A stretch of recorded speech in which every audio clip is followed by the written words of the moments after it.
What's going on, guys? So this is not a Bandai kit. This is a wolf motorcycle robot thing. And this is not quite Master Grade Monday. Let's get to it.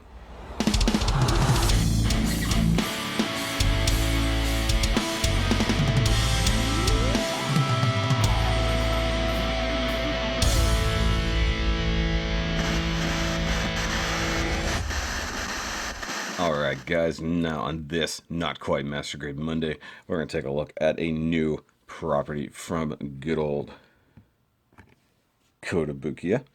And of course we already saw the unboxing for this thing. And I guess HEXAGEAR, I don't know if it's going to be a show or if it's just going to be a thing that they've created. But it reminds me of a few things that we've seen in the past. It and as we'll look at it, it's something kind of like Zoids mixed with Mask, mixed with Transformers or Gundam. I don't know, but you got the cool HEXAGEAR logo here. I actually dig that. So it's like a hexagon with a G. I dig that. You've got HEXAGEAR right there, and of course RAYBLADE Impulse, which is what this thing is called, and it's definitely very much like a Liger but with wheels. Kotobukiya logo is up here. You got a nice artist rendition of the thing there, including the pilot or rider or governor, as it's technically called. Sadly, do not have that to look at. Now, because this is a Kotobukiya box, I gotta figure out which way to look at it. Okay. So we'll go this way. And you've got the RAYBLADE Impulse, and you've got the mode is the Zoatex. Okay. And you got mode as vehicle, and then you have naked frame mode, which is weird.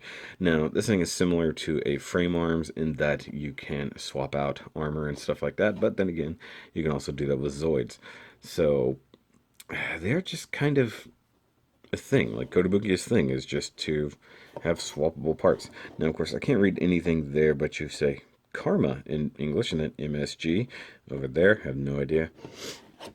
And you've got more stuff over here, but you've got HEXAGEAR Governor Pilot figure, which is sold separately. That's that little dude. I need to go ahead and pick up one or two of those guys. And if you come around here, you get box art again. And when I say it's not quite Master Grade Monday, it's because it's technically a 1/24 scale. However, with the size and the detail, that's where I say it's close to a Master Grade, or at least a 1/100 no grade in comparison to Gundam. Now you come over here and you've got all unit, which is all the parts spread out over the thing. You've got archive card, which was in the box when we saw that in the thing. I don't know, we're talking about Moruga. I have no idea. Customize, so if you've got some of the MSG weapons, you can totally slap them on there.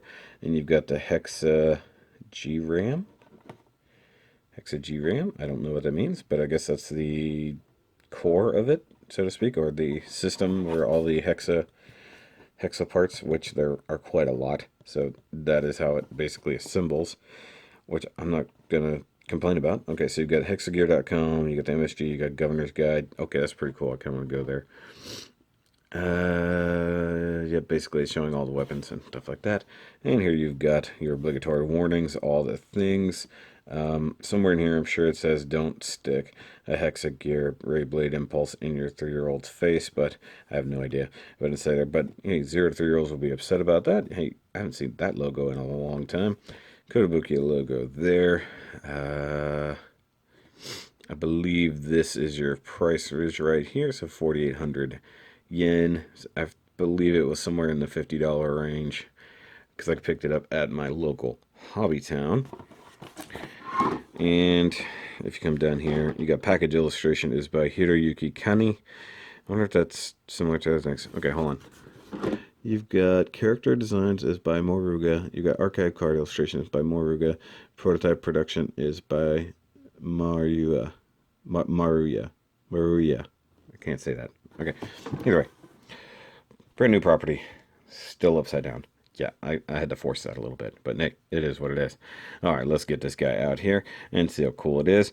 No build montage for this one because I built it while taking care of the wife, so I'm just sitting next to her lovely self on the couch while I built this. So let's get this wolf cat motorcycle thing out here.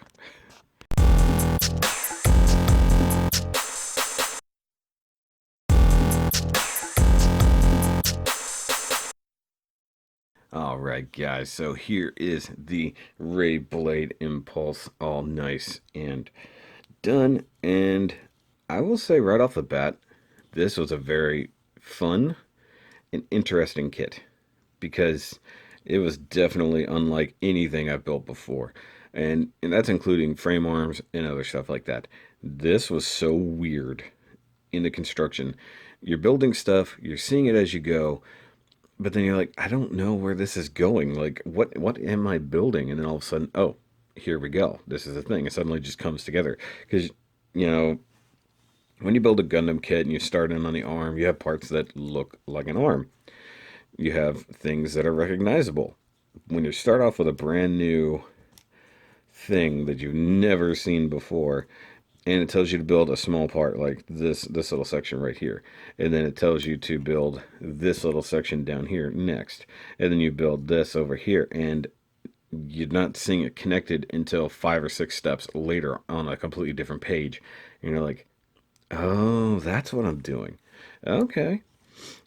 There's a whole lot of like reveals as you go. Now, obviously, when you get to something in the fact of like, say, the wheels and the tires and stuff like that, that's fairly obvious.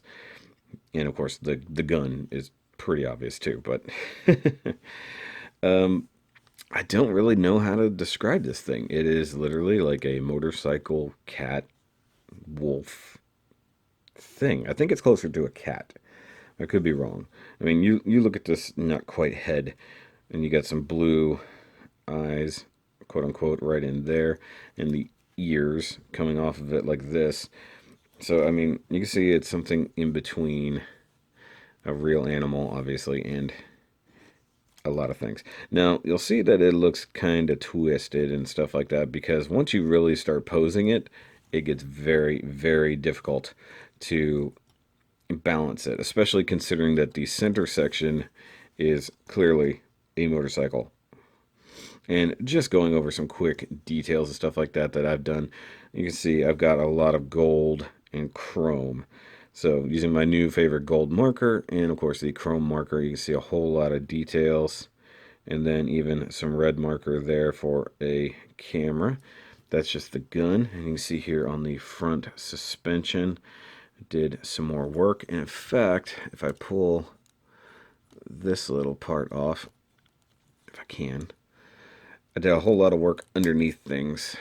I'm trying to remember how that comes off, to be honest. I know it just pegs in there, but you can see the front pistons and stuff like that got done. And that's part of the hexa system there, where you just install stuff. So a lot of chrome, a lot of gold went into this guy. Now I will say, and you'll probably see this, some of these things are not super easy to move around. Go like that. One thing it does have is some clear parts. Like I said, the eyes, like in there. It would be nice to have an LED in there. You have the turn signals right there, oddly enough, in the nice amber color. And you come to the back, it's going to be really hard to see, but right in here, it's also clear blue and goes through there. And you see back here on the rear wheels, some more chrome and the gold. Does anybody else having oxidation like issues with their chrome marker? Like it just does not stay super chromy. And because it is a motorcycle, I went ahead and added some details. So the gas tank cap got some chrome, the handlebars got chrome here for the brakes and clutch, and then even the tips of the handlebars. And then in here you can see more gold, and even like, because that's the start button, added a green. I wanted to do a green and a red, but it was so tight I couldn't do both. And you can see here the control screens, I painted those with Gundam Eye green. There's a little bleed out, but I actually kind of dig it. It almost looks, the way it fades and stuff like that, I really do dig it. And then you have the rear antenna, I guess, technically. Little gold, little chrome, some pipes underneath, some more gold, some more chrome. The toes, Just gave them some gold just to break it up, or else it'd just be little red feetsies. But, I mean, it's pretty cool. And I guess technically speaking, this is supposed to be like the engine right in there. These little pieces do have a habit of coming off when you're flexing it around a little bit, but it is what it is. I will say that there were a few issues just in minor detail and assembly work. The panel lining was really difficult to do, and realistically, I need to add some of my favorite dark gray ever, or even some Gundam gray to certain parts that I didn't realize, because seeing full color pictures of it is not easy until it's pretty much complete. Now, another thing, I forgot to show this off. I don't know if that's supposed to be a gun or what, but a little bit of chrome. It does show that that is supposed to be chrome, and then I added a green camera right there. I thought it looked pretty good.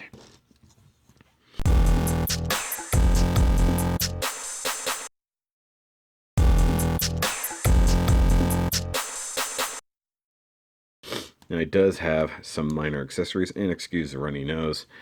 You guys should know by now. It's just a thing. He does have blades, because he is RAYBLADE. So, nice, clear blue blades with a beautiful, like, reflective surface there. So, very nice. Now, they do plug in to these right here. You can do this a couple different ways, because you can customize it. You can see right here some slots, very easy. So on a few of the images it shows it with the blades like so. So you can have it running forward, charging with the blades out. You can swing the blades back like this, like you see on the cover image. It looks pretty cool. You can mix it up a little bit and put one on each side. I do kind of wish it had more, to be honest, but if you really want to, you can. Hold on, let me flip that around, make my life easier. You can give it like some blade wings. That's pretty cool, not gonna lie. So you can do quite a few of these things. And these parts come off like super easy, so don't be scared. They do pivot just a little bit with just the way they're built, or they just completely come off. If you're used to Kotobukiya kits, it's sort of a thing that happens. Now, I will say, it does have real rubber tires, or at least soft plastic tires. The front, it's grinding or running into the head just a little bit. The head is on a ball joint right here, so it can pick it up, it can down. So if you consider this to be the mouth, that's like roaring, I guess. So you've got the wheel that does spin very nicely. I like how they engineered this. It's just a plastic center hub, and it's held together in through the suspension, and the tire spins freely. I really do dig it, because you look at it and you're like, how's that supposed to work? And then you do it and you're like, oh. Okay, so here's the gold and stuff like that from the front. And I guess these are the headlights, I guess. So I painted those gold with a little chrome edge. Now, lots of things move on this guy. Like I said, the head part is on a ball joint, so you can move it around. These are on little swivels and hinges, so you can tuck the gun and the other part in. Let's see here. I forgot. Yeah, you can compact them back a little bit. They're on a dual hinge. I just knocked it off. So it's on a double hinge with a socket there. This part annoys me, because the way it mounts is like this, but then it keeps popping off. I think it's meant to move a little bit, but then it pops off.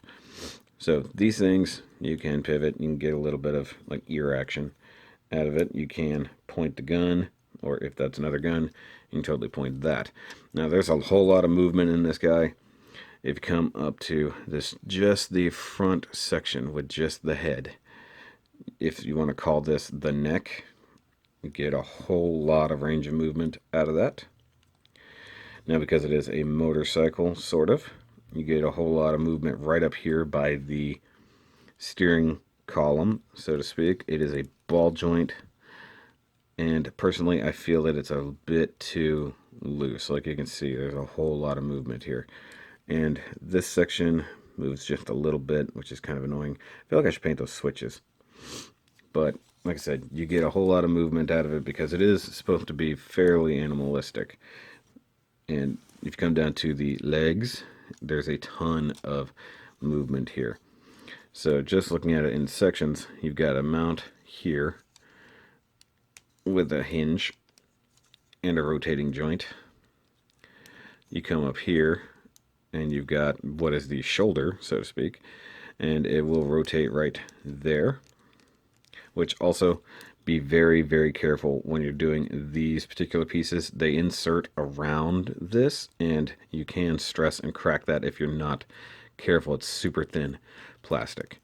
And so you got the shoulder hinge, which can get you a really wide motion here, and if I remember, yep, you can even pull it forward. So I mean, you can get a lot of range of movement out of it, but it's one of those situations where if you want it to stay in a certain position, you might not want to move it too far because you might not ever get it back that position again. Now, if I remember correctly, you can't rotate it anywhere along here. These pieces are all together the way they are. You do get an elbow joint up here, so it's a double jointed elbow / knee. So hinge there, very limited movement, and you've got, oop, that just popped completely off. That's what I get. It's just the way it's assembled. Now you can get it to kind of lay flat like so. So I mean, if you really wanted to make it to where it's kind of laying down like a good kitty, you can do that. Or he's ready to pounce. Coincidentally, the back leg just did the same thing, even though that's not how they work technically.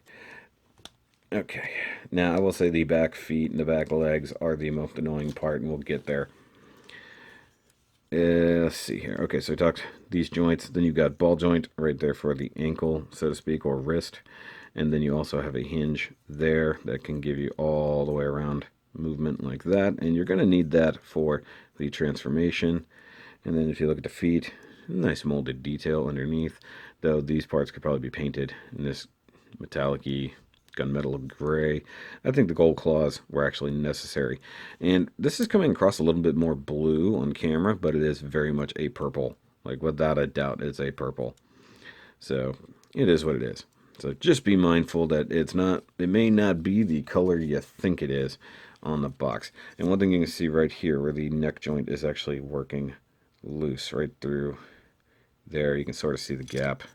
And this stupid part fell off again. Here we go. Now I have a feeling that this thing's going to use a very similar inner frame on almost all of the HEXAGEARs, and then you just kind of assemble it however you need to. Like the kind of dino looking one that they've got that came out at the same time. I bet it does a very, very similar thing where it's also like a trike where it has the 3 wheels set up. Now we're done with the front half, and like I said, we talked about the center section being on a ball joint, so it's kind of loose. Kind of loosey-goosey, but be careful because that's close to the steering column. And yeah, the handles actually do move, so I like that motion. And it is a motorcycle center section, so you do have a seat for your rider. You even have foot pegs in the back. Hard to see there, right there, but I painted those in chrome, make them stand out a little bit. Now you have this lower section down here, got a big vent. Might also be how an engine block works. Weird suspension-y stuff happening. This is also on kind of a swivel right in the center. So you can see it moves that way. It can rotate. Of course, you're going to lose your position on things. And by the way, this little guy back here does. Hold on. This little guy back here does move too. And you have a weapon holster as well. There's those clear blue pieces, but I don't think you can really see it. Now the rear legs are actually very similar in design towards the center section here. So you have a rotation point like that. You have a hinge that goes back this way, and then you've got the center part that moves like this. Now, getting these legs into position to where they make sense and they look good and they function is not always the easiest thing, especially after you transform it. but they do work. So you kind of have to just finagle every leg individually as you go. Now, the wheels do rotate, each one individually. That's pretty cool. I like the way they did that. And with it rotating like so, you get the leg in a few positions. Now, the rear legs are a bit more limited, so to speak, and originally I built them wrong. So this upper part is totally fixed, the thigh, so to speak, and then it moves down at the... Okay, well, it's not totally fixed. I should say it moves up here, but it does not move here. This is not a hinge. So you can, due to transformation, really get the foot like so and tilt it back a little bit. So it's way less articulated in the rear legs. But the feet are exactly the same. Ball joint and then the hinge right there. Now, can this guy do any crazy, like, stand on the rear feet poses? I don't know. Because the way the rear feet come out at a, like, forward, almost 90-degree angle makes things really awkward. But, I mean, you can totally pose this thing. I wish that there was more rotation in it, because you can't turn the legs out. At least not from the top hinges or anything like that. So it's very awkward. Like, you can do it, you just really have to finagle the way those hinges function to get the legs to do anything else. So, I mean, it just takes some getting used to, and it's going to depend on which mode you're going to want to keep it in. You can keep it in this mode, or you can totally transform it, which let's go ahead and do that.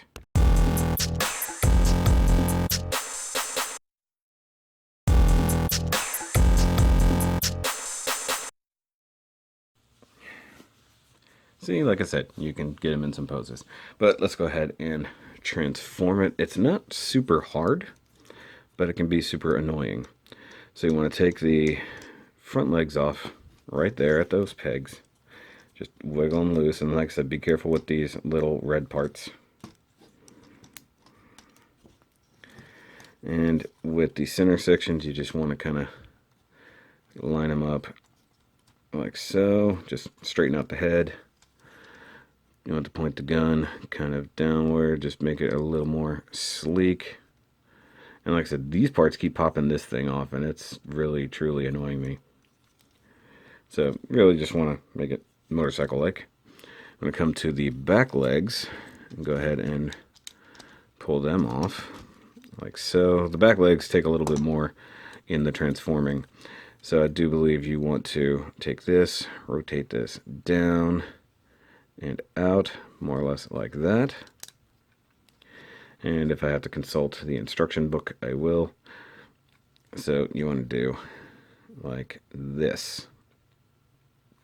You're going to have a little bit of angle to them, but nothing extreme.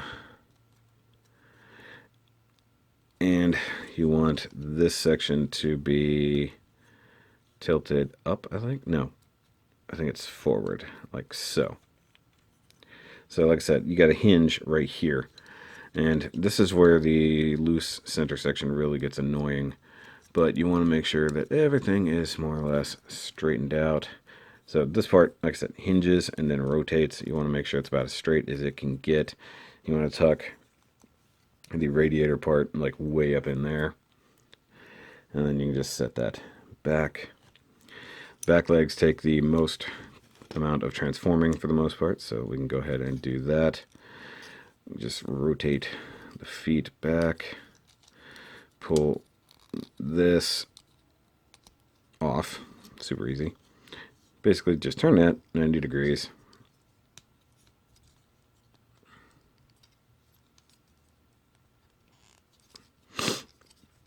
Sorry, trying to remember things. Alright, so when you're putting it back on, you want this at 90 degrees to where it used to be. So this white part facing forward, wheels facing down. You want to make sure the leg part is all at a 90-degree angle, pretty much like that. Take the foot and just rotate it under and down and the ball joint will pop out. So just remember that I said the ball joint will pop out. So you basically just want the foot to disappear, much like that. And then put this back on like so. So that instead of going this way is now going this way. And I don't believe you can rotate it. You might be able to slide it out. Let's try with the other leg. So leg down. Fix all this to a 90-degree angle. Can pull this out a little. No, it doesn't really matter. So fix that. Make it go back like so. And then you want to tuck the foot under about as far as it can go. Pretty much like that. Or does it go the other way? I'm pretty sure it tucks under. I can consult the instructions if I need to. Okay, so we can put the back legs back on. Wait, do we put the back legs on yet? No. Actually, let's do the thing where we transform the front legs. Now, front legs take a little bit less work, so just kind of move that out of the way. I'm going to use the same hinge. You want to straighten the leg out about as good as it's going to get. Take the foot, rotate it around. Trying to remember if it, yeah, you want to bend it back that way. Tuck the foot to where the toes are like so. And then you just move this part, the claws, as it were, facing forward. And like I said, I've only done this a few times, so bear with me if I get it a little wrong. Not 100% perfect today. It's Sunday. I'm not perfect on Sundays. Okay, so rotate the foot, and there will be finagling when you reassemble it, because you're going to have to, see, look, that popped off right there. Getting it back on, just be very wary of what you're doing. I want that shoulder to be about as straight as I can get it. Okay, and yeah, I was thinking that you plugged it in a different spot, but I don't think so. No, that was something else, I think. Is that, or, because I don't think this whole thing came off and then you move it. No, because I was thinking that you move the arms up front, the shoulder positions, but no. Okay, so we've got the shoulder. Go ahead and put that back on, which is not the easiest thing in the world when everything moves.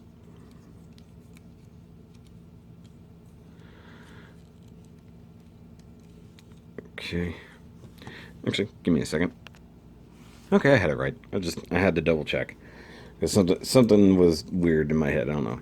So plug the legs, the rear legs back on, the back wheels as they are now. And yeah, so you're gonna have it like super high. Quick correction. I had it wrong. You want this tilted back. Alright, and you want the wheels like so. If it's a little twisted outward, need to fix that. So that's the weird part, because you don't have a rotation joint, so to speak. So you gotta be super careful. Now with the front legs and the back legs, you kind of have to meld them together, as it were, into one spot. So you want the toes from the front legs to go pretty much right up inside that crevice. So you can either finagle the arm, just tilt it down a little bit, and just kind of make sure that goes right up under there. And nothing's going to connect or plug in, but that's essentially what you want to happen. So let's see that on this side. So you plug the back wheels on, being careful to knock the foot off, as you always do, because you're a dummy. The ball joint for the foot probably needs to be beefed up a little. And as I stated earlier, if you tuck it in pretty far underneath, it's a good thing. And this is where I'm saying that you got to be careful how you got the wheels, because if you don't have it far out enough, everything starts tweaking. And this would be the most annoying part of this. It's just balancing the fine details. Like making sure the toes are tucked under there without the foot coming apart. Making sure the wheels are hitting the ground flat, which is also not the easiest thing in the world to make happen. So if I was going to say that there's a downside to this kit, it is trying to make sure that everything is lined up right in its vehicle mode. And I just knocked that part off again.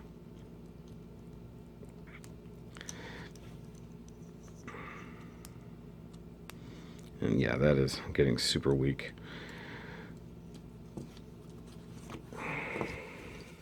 It's very finicky. Now you can try to do this without pulling everything apart, but you will be fumbling a lot. And considering how much I'm fumbling without taking it apart, that's saying something. Okay, so yeah, frustrated.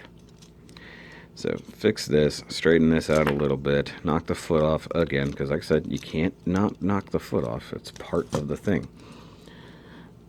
Try to get the toes up under there, because that's the main point of that. Make sure everybody's lined up nicely up front. Fix out the front wheel area.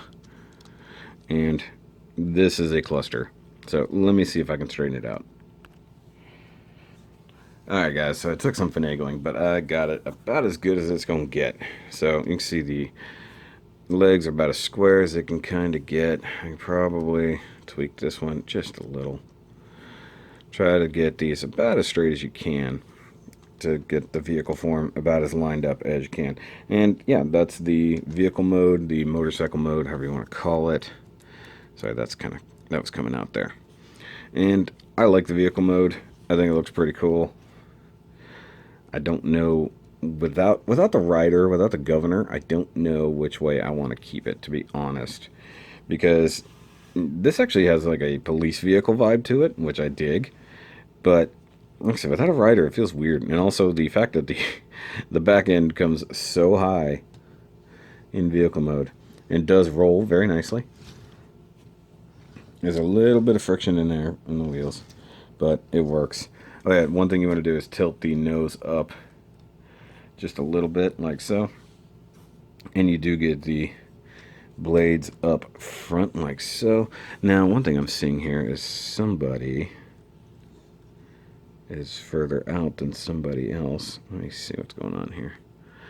This one is probably out a little bit further than the other. Okay, that's better. So, like I said, there's a whole lot of moving parts, and making sure they're all lined up is not easy. Now, you'll see one little thing here. There's a massive seam line right down the center here, and same thing on the back. If that bothers you, by all means, use your modeling skills as a fantastic model maker, because I know you are, to fix that little seam line. Now, you can also use the blades in this mode, which actually looks pretty sweet. So, come up here and blind stab it. Yeah. And I like doing it in kind of a scissor pose, like so. I think this looks pretty cool. So if you can imagine your little motorcycle tiger creature rolling down the road, slicing the bad guys, whoever the bad guys technically are in this universe. I don't know. This could be a bad guy for all I know. Because I don't know a story. Oh yeah, make sure you're not knocking your own rifle there. So I really do dig it. I think it's pretty cool. I think for the money, I think you get a very neat kit that does some fun things. Now, the fact that you got to buy the governors separate, it's kind of annoying. I'm not going to lie. Sorry, my set is a little stretched out and wonky here. I've really got to, like, fix this. Sorry, just behind the scenes notes, as it were. The transformation, while easy, it's very, very finicky on how to make sure everything is lined up properly. The center section being so loose on that ball joint does get very annoying, especially when trying to pose it in, what do they call it? We'll just call it vehicle or animal mode, for lack of a better term. with a rider, I think it'll be a lot of fun. Especially considering there's so many different governors and they come with different weapons. They all have different kind of personalities, as it were. I think that's going to add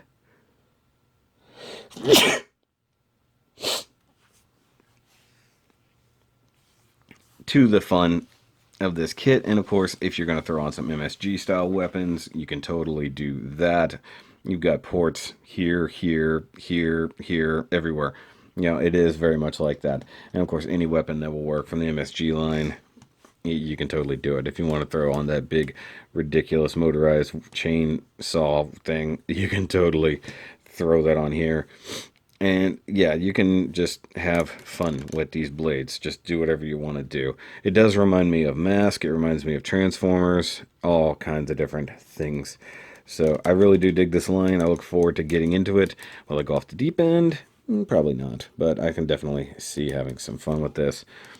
And being that it's Kotobukiya, you gotta be honest with yourself. If you're used to building Gundams, this is going to be very strange. The plastic is different. So just be wary. If you've never built a Kotobukiya kit, actually, this is not a terrible place to start. Frame arms, also a very not terrible place to start. And speaking of which, since we haven't done any comparisons, here's the two frame arms kits. And they're not even remotely in the same scale because these guys are 1 to 100 scale. This is 1/24th. But together, if you just, let your imagination go wild, these could be like armors for the governors. So assuming these are 1/24th, they kind of work. And you can see the aesthetic definitely makes sense. And I think maybe if you've got some little old school 3.75 or 3 3/4 figures, I think they might work on this. I don't have any of those old school little figures, or any new school figures for that matter, to show off. Oh, and I guess I could go ahead and pull out Wally there. But like I said, guys, I recommend these things. The price is pretty good. Now, the governors are about 20 bucks a piece. I don't think you can build them. I think it is just a figure. So remember, that cost is in there as well. But I will catch you guys on the next one. If you like this thing, make sure you let me a thumbs up down there. And if you're new to the channel, go ahead and hit that subscribe button right over here, little red thingy. And, we are growing very, very quickly, guys. I think we're almost to 1,900 thereabouts, or at least halfway to 1,900, I believe. So very, very reasonably before summer, we'll hit over 2,000 subscribers, and that is ridiculous. Now, of course, guys, if you want to get some Shoki swag, some shirts, it'll all be right here on the screen. Go over there. I actually need to go buy some more of my own shirts. I really do like them. It's very comfy and fairly well affordable. And of course, the Lupus for Lupus contest is always going on, guys, and it's going to be starting for the submissions very, very soon. I need a lot more people in this, and of course, I will have another announcement for that very quickly. And of course, the Life of Shoki vlogs. Now, I have been posting these on my actual main channel here, but if you look down there in the description, there's a link to the vlog channel. So if you want to see behind the scenes stuff when it comes to building, such as this or other kits, or just going on toy hunts, or just hanging out with me, my friends, and my family, by all means, come check out the Life of Shoki vlogs, because I'm going to move them off of this channel and back to the vlog channel separately. So if you want to come over there, please, by all means, it'd be a lot of fun to get you guys over there. But that's it, and I will catch you guys on the next review. And remember, as always, keep on building.